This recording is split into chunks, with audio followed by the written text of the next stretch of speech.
first, I want to reflect on the use of wet weather tires at Richmond. Brad, we've talked about this for a long time. You and I finally saw them in action last year at North Wilkesboro during the qualifying races for the All-Star race. And we both thought those were the best races of the weekend at that track. And then we saw them on full display at Richmond. Quickly, your thumbnail assessment of wet weather tires for NASCAR. Look, I am team less tire. I know the teams want more horsepower. I say give them less tire. The two best races that we have seen on short tracks in the next-gen car have involved the wet weather tires. To your point, we saw it at North Wilkesboro Speedway, not just on a damp track, but that track had dried by the time we got to the second heat race, and by the time that they were done with the wet weather tires at Richmond, that track was dry as well. So many comers and goers. Josh Berry, watching him drive through the field in those opening 35 laps of the race was incredible. I would be fine if they used him on a wet track, on a dry track, whatever it is, keep him on the short tracks.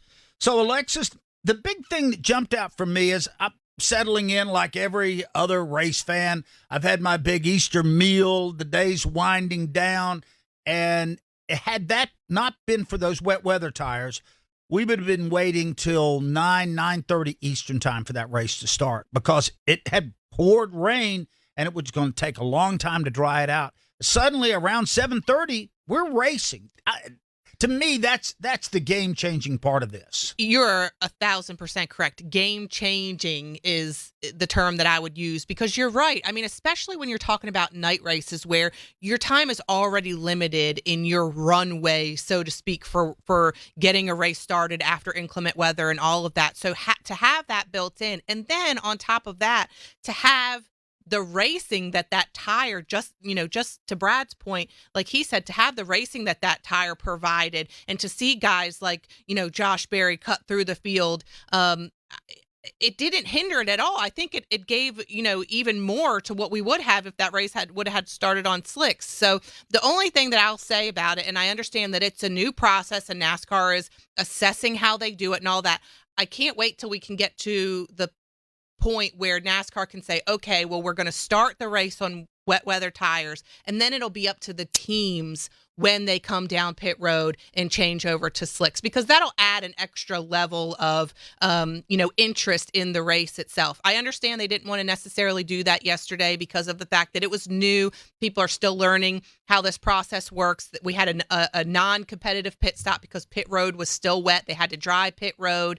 So, kind of the nuances between all of that. Once they get all of that figured out, which I don't think will take long, a few of these events before we can see that, I'd really love to see it be in the hands of the teams when they decide to go from wets to slicks. I agree with you. I'd love to see some flexibility in that. Here's where we are right now with wet weather tires. They can obviously use them at North Wilkesboro. They did last year. That'll be the side of the All-Star race this season. At Richmond International Raceway, they have been okay to use them there.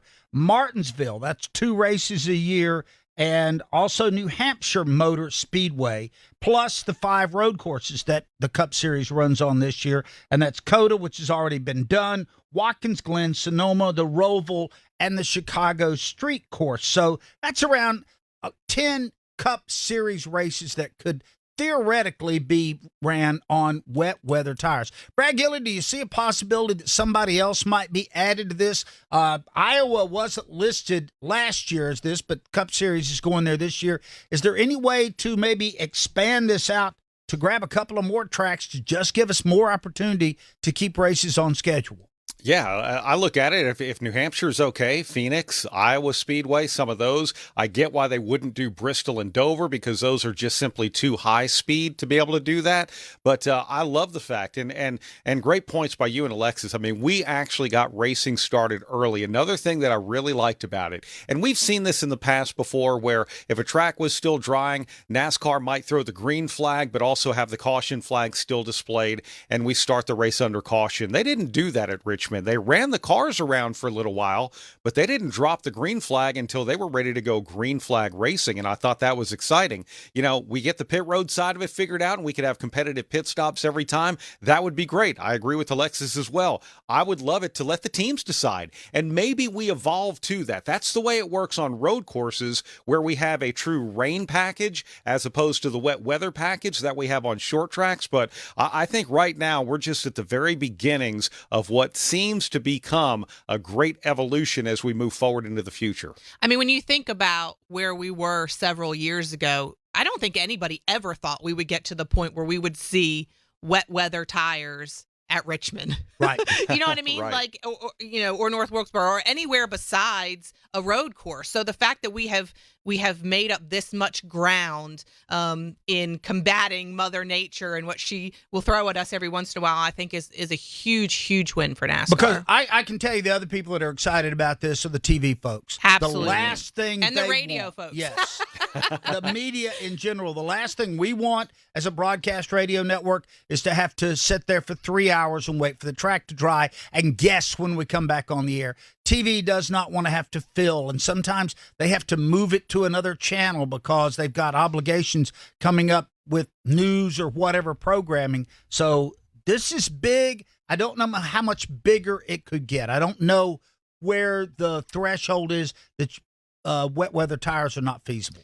The logistics involved in just a small amount of rain hitting a racetrack on race day before we're supposed to go is monumental, and a lot of things that maybe people don't really realize happen behind the scenes. But this is a huge step forward. And you're right, Doug. I think only time will tell where we can potentially go from here. But the fact, again, that I would have never thought we could even do this just leads me to believe who really knows what's down the road. You're close to having about a third of the schedule being able to flex and use wet weather tires. With the 5 road courses we have, with the other tracks that we mentioned, that's pretty good. I think Iowa will probably be included in that down the road. Now, we should make the caveat, though, that, as you mentioned, and I think maybe Brad mentioned it too, like when you're on a road course and it's physically raining, we can race with the wet weather package. At a place like Richmond, No. it only if the track is wet, not if it is still physically raining. So there is that, caveat of, okay, well, Mother Nature can still kind of wreak havoc on us at those places. But this is a huge step in the right direction. Because the cars don't have windshield Right. wipers on the ovals. They do on the road courses. Makes a lot of difference. But kudos to NASCAR, everybody involved in this. Saved us a couple hours of sleep last night. We really appreciate that.